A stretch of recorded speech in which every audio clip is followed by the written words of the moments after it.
Hello दोस्तों, फिर से स्वागत है। आज हम एक बहुत जरूरी लेकिन अक्सर अनदेखा किए जाने वाले विषय पर बात करेंगे। क्या करें जब अंतरंग पलों में लिंग खड़ा नहीं होता? हाँ, ये एक संवेदनशील विषय है, लेकिन हम इसे खुलकर और बिना किसी हिचक के डिस्कस करेंगे, क्योंकि ये आपकी सोच से कहीं ज्यादा आम है और इसमें शर्मिंदगी की कोई बात नहीं है। अंत तक बने रहिए, क्योंकि हम सिर्फ तथ्यों को ही नहीं समझाएंगे,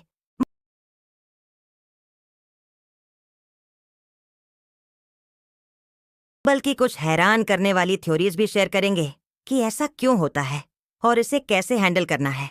अगर आपको ये कंटेंट पसंद आए तो लाइक करें और सब्सक्राइब करें। इससे हमारी ये बातचीत और लोगों तक पहुंचेगी। चलो बेसिक्स से शुरू करते हैं। जैसे जैसे पुरुषों की उम्र बढ़ती है, कभी कभी वो इरेक्शन जो 20 या 30 की उम्र में बिल्कुल मजबूत थे, धीरे धीरे कमजोर पड़ने लगते हैं। ये ठीक वैसे ही है जैसे बाल सफेद हो जाते हैं या जोड़ों में दर्द शुरू हो जाता है। ये बस शरीर में होने वाले बदलावों का हिस्सा है। स्टडीज बताती हैं कि इरेक्टाइल डिस्फंक्शन या ईडी 40 साल से ज्यादा उम्र के लगभग 30% पुरुषों को प्रभावित करता है और उम्र के साथ ये प्रतिशत बढ़ता जाता है। लेकिन असली मजेदार बात यह है, ये हमेशा सिर्फ उम्र की वजह से नहीं होता। इसके पीछे ढेर सारे फैक्टर्स काम करते हैं और हम इन्हें एक एक करके समझेंगे। सबसे पहले साइंस की बात।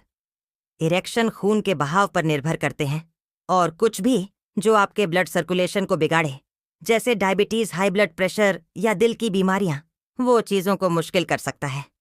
फिर एक मानसिक पहलू भी है। चिंता आपका मूड पूरी तरह खराब कर सकती है। साइकोलॉजिकल स्टडीज के मुताबिक परफॉर्म करने का प्रेशर आपके दिमाग को चिंता के ऐसे लूप में डाल सकता है जो आपके शरीर को उत्तेजना बंद करने का सिग्नल देता है। कभी ऐसा हुआ कि आप अपने ही ख्यालों में फंस गए हों? ये आपका दिमाग है जो उस खूबसूरत पल को बर्बाद कर रहा है।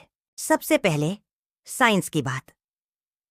इरेक्शन खून के बहाव पर निर्भर करते हैं और कुछ भी जो आपके ब्लड सर्कुलेशन को बिगाड़े, जैसे डायबिटीज, हाई ब्लड प्रेशर या दिल की बीमारियां, वो चीजों को मुश्किल कर सकता है। फिर एक मानसिक पहलू भी है। चिंता आपका मूड पूरी तरह खराब कर सकती है। साइकोलॉजिकल स्टडीज के मुताबिक परफॉर्म करने का प्रेशर आपके दिमाग को चिंता के ऐसे लूप में डाल सकता है जो आपके शरीर को उत्तेजना बंद करने का सिग्नल देता है। कभी ऐसा हुआ कि आप अपने ही ख्यालों में फंस गए हों? ये आपका दिमाग है जो उस खूबसूरत पल को बर्बाद कर रहा है।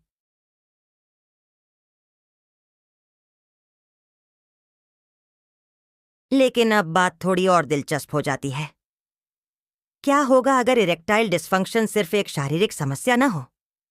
क्या होगा अगर ये किसी बड़े मसले का संकेत हो?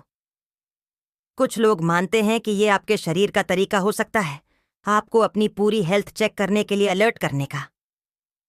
क्या ये स्ट्रेस, अनहेल्दी लाइफस्टाइल या कोई ऐसी बीमारी हो सकती है जिसका पता ही नहीं चला? कुछ लोग तो ये भी कहते हैं कि ईडी का ताल्लुक रिश्ते में इमोशनल डिस्टेंस से हो सकता है। जरा सोचिए, अगर आप अपने पार्टनर के साथ दिल से जुड़ा हुआ महसूस नहीं करते, तो शायद आपका शरीर भी यही दिखा रहा है। ये थोड़ा अजीब सा आइडिया है, लेकिन ये सोचने पर मजबूर करता है।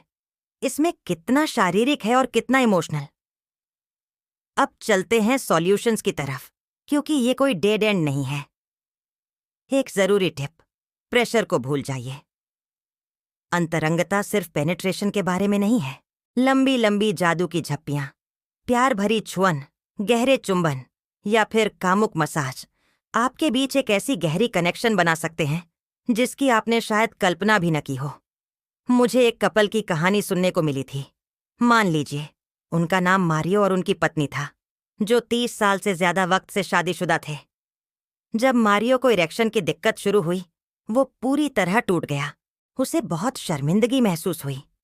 लेकिन उनकी पत्नी ने, जो सालों की समझदारी के साथ बोल रही थी, कहा, डार्लिंग, हमारा प्यार इस चीज से नहीं नापा जाता।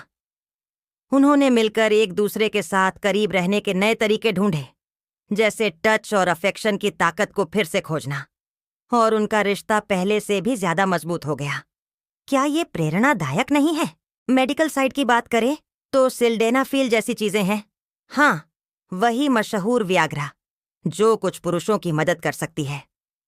लेकिन ध्यान दें, बिना डॉक्टर से बात किए गोली खाने की गलती न करें।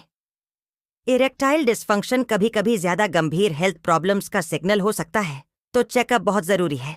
इसके अलावा साइकोलॉजिकल थेरेपीज भी हैं।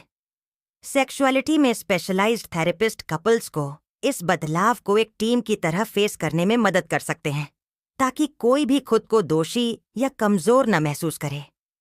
और ये एक और थ्योरी है जो मेरे दिमाग में घूम रही है। क्या होगा अगर सोसाइटी इस चीज को जरूरत से ज्यादा मुश्किल बना रही हो? हमें हर तरफ से ऐसे मैसेज मिलते हैं जो मर्दानगी को सेक्सुअल परफॉर्मेंस टीम से जोड़ते हैं। फिल्में, एड्स, सोशल मीडिया, ऐसा लगता है जैसे एक असली मर्द को हमेशा तैयार रहना चाहिए। क्या होगा अगर इरेक्टाइल डिस्फंक्शन एक मौका हो इन विचारों को चैलेंज करने का और अंतरंगता को नए सिरे से डिफाइन करने का? सोचिए, एक ऐसी दुनिया जहां प्यार और कनेक्शन को लिंग की सख्ती से नहीं, बल्कि फीलिंग्स की गहराई से नापा जाए। क्या ये आजादी देने वाला नहीं होगा? लाइफस्टाइल भी बहुत बड़ा रोल प्ले करता है। रेगुलर एक्सरसाइज, बैलेंस्ड डाइट और अल्कोहल या सिगरेट कम करना आपकी सेक्सुअल हेल्थ को बेहतर कर सकता है। एक हेल्दी दिल अच्छे ब्लड फ्लो के लिए जरूरी है, और ये इरेक्शन के लिए बहुत अहम है। और ये एक मजेदार फैक्ट, क्या आप जानते हैं कि केगल एक्सरसाइज सिर्फ औरतों के लिए नहीं है?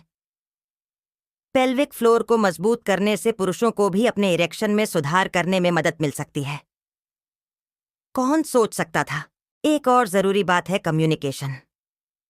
अपने पार्टनर से खुलकर बात करना बहुत बड़ा बदलाव ला सकता है। कभी कभी चुप्पी उस प्रॉब्लम से ज्यादा दूरी बना देती है। जरा इस सीन की कल्पना करें।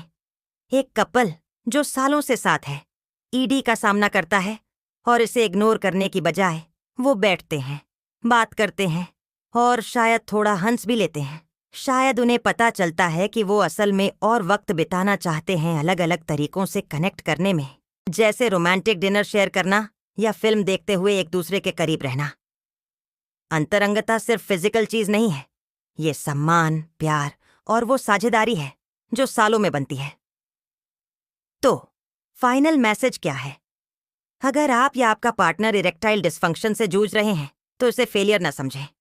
ये एक मौका है अपनी रिलेशनशिप को फिर से गढ़ने का, एक दूसरे के साथ रहने के नए तरीके खोजने का। शायद ये गहरी बातचीत, हंसी से भरी रातें या बस चुपके से गले लगने की बात हो। सेक्स प्यार का एक इजहार है, लेकिन इकलौता नहीं। और अब मैं आपकी राय जानना चाहता हूं। आपके हिसाब से इरेक्टाइल डिस्फंक्शन का कारण क्या है? क्या ये पूरी तरह बायोलॉजिकल है या इसमें कोई इमोशनल या सोशल एंगल है जिसे हम मिस कर रहे हैं? कमेंट्स में अपनी बात बताइए। ये डिस्कशन मजेदार होने वाला है। इस वीडियो में मेरे साथ रहने के लिए शुक्रिया। अगर आपको पसंद आया तो लाइक करें, इसे किसी ऐसे शख्स के साथ शेयर करें जिसे इसकी जरूरत हो, और ऐसे ही रियल टॉक्स के लिए सब्सक्राइब करें। अगली बार मिलते हैं।